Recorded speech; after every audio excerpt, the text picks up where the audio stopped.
होली की आत्मा। बचपन से शहर में रहने वाला मनोज इस साल होली की छुट्टियों में अपने गांव दुर्गापुर वापस आता है, जहां उसे देख पूरा गांव खुशी से झूम उठता है। जब गया था तब इतना सा था और अब देखो कितना बड़ा हो गया है। हाँ सरपंच जी, जब मैं गया था तब आप भी बहुत जवान थे और अब देखो कितने बूढ़े हो गए हैं आप। चलो चलो बढ़िया है। बच्चा घर वापस आ गया। इसी खुशी में आज रात पार्टी होगी। क्या बात है, गांव में भी पार्टियां होने लगी। वैसे अगर पार्टी की बात है तो आज क्यों सीधा होली पार्टी करते हैं। होली पार्टी की बात सुन चहल पहल में अचानक सन्नाटा छा जाता है, जिसे देख मनोज को कुछ अजीब लगता है, लेकिन तभी सरपंच बात पलट देता है। अब बहुत देर हो गई, चलो सब अपने घर चलो, पार्टी के बारे में कल सोचेंगे। मनोज भी मम्मी पापा के साथ घर आ जाता है, पर होली पार्टी और उस पर पूरे गांव की खामोशी वाली बात अभी तक उसके जहन से निकलती नहीं। पापा, होली पार्टी की बात पर सब चुप क्यों हो गए थे? अरे होगी उनकी कोई अपनी बात। मुझे गांव की पंचायत ही थोड़ी पता है। थक गया हूँ, चलो सो जाते हैं, कल बात करते हैं। पापा की बात मानते हुए मनोज भी सोने चला जाता है। आज तो छुपा लिया, लेकिन हफ्ते बाद जब होली का दिन आएगा तब इसे कैसे रोकोगे?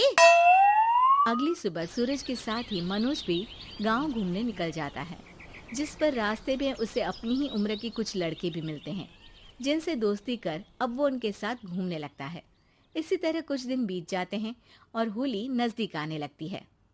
दोस्तों, होली में 4 दिन ही बचे हैं, पर गांव में उसकी कोई तैयारियां क्यों नहीं दिख रही? क्योंकि यहाँ होली नहीं मनाई जाती। अरे पर ऐसा क्यों? वो राजा भूषण। अरे तुम 4 दिन के लिए आए हो, क्या इतना सोच रहे हो? चलो कुछ खाने चलते हैं। इसी के साथ एक बार फिर होली की बात को टलते हुए देख मनोज को शक होने लगता है। वो घर पहुंचते ही इंटरनेट पर अपने गांव और राजा भूषण के बारे में जानकारी निकालने लगता है। क्या?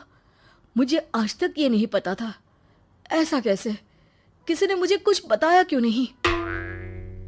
सारी जानकारी लेने के बाद मनोज गांव वालों या अपने मम्मी पापा से कुछ पूछे बिना खुद ही उसकी सच्चाई के बारे में छानबीन करने लगता है, जिसके चलते वो राजा भूषण की हवेली में पहुंचता है।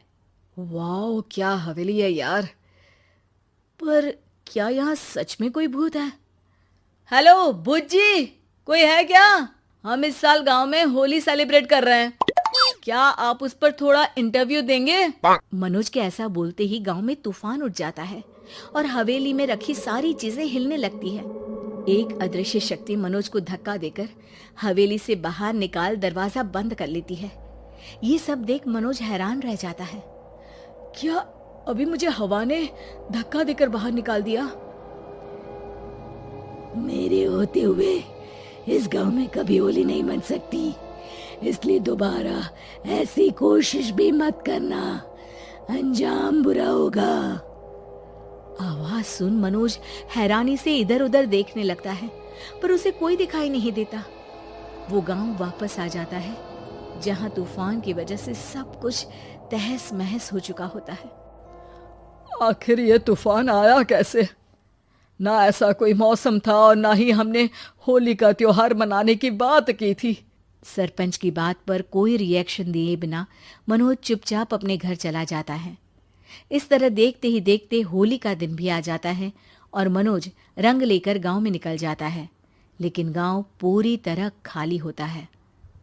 अरे त्योहार का दिन है, धूमधाम की जगह मातम क्यों मनाया हुआ है? मनोज की आवाज सुन सब अपने घर की खिड़कियां खोल के घर के अंदर से ही उसे वापस जाने के लिए कहने लगते हैं, पर वो किसी की नहीं सुनता। तुझे पहले भी समझाया था, अगर होली खेलने की कोशिश भी की तो अच्छा नहीं होगा। अरे बात मान लो बेटा, तुम्हें सच नहीं पता। मुझे सब पता है। सालों पहले इस राजा ने एक अंधविश्वास फैलाया और आप लोग आज तक उसे मानते आ रहे हो।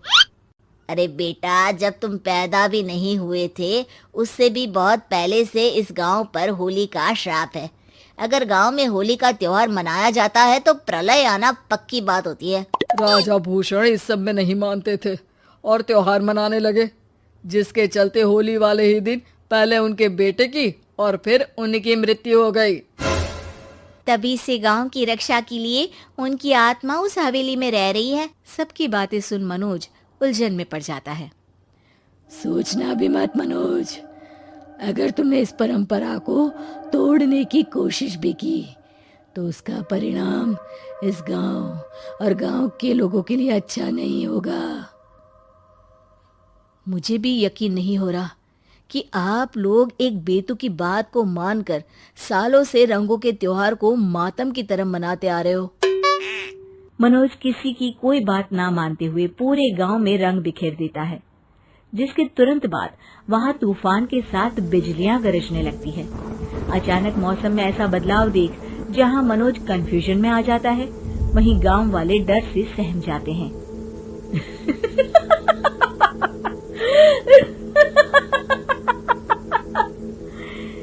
इस लड़के ने हमारे जैसे सिर्फ अपने स्वार्थ के लिए नहीं बल्कि पूरे गांव की खुशियों के लिए यहाँ होली मनाई है, जिस वजह से अब इस गांव पर होली का श्राप टूटता है। ऐसा बोलकर राजा का भूत वहां से गायब हो जाता है, जिसके बाद गांव के लोग धूमधाम से होली मनाते हैं। खुशियों के रंग गांव में बिखरे ही होते हैं कि अगली सुबह अचानक मनोज कहीं गायब हो जाता है और एक बार फिर गांव में होली का नया राज शुरू हो जाता है।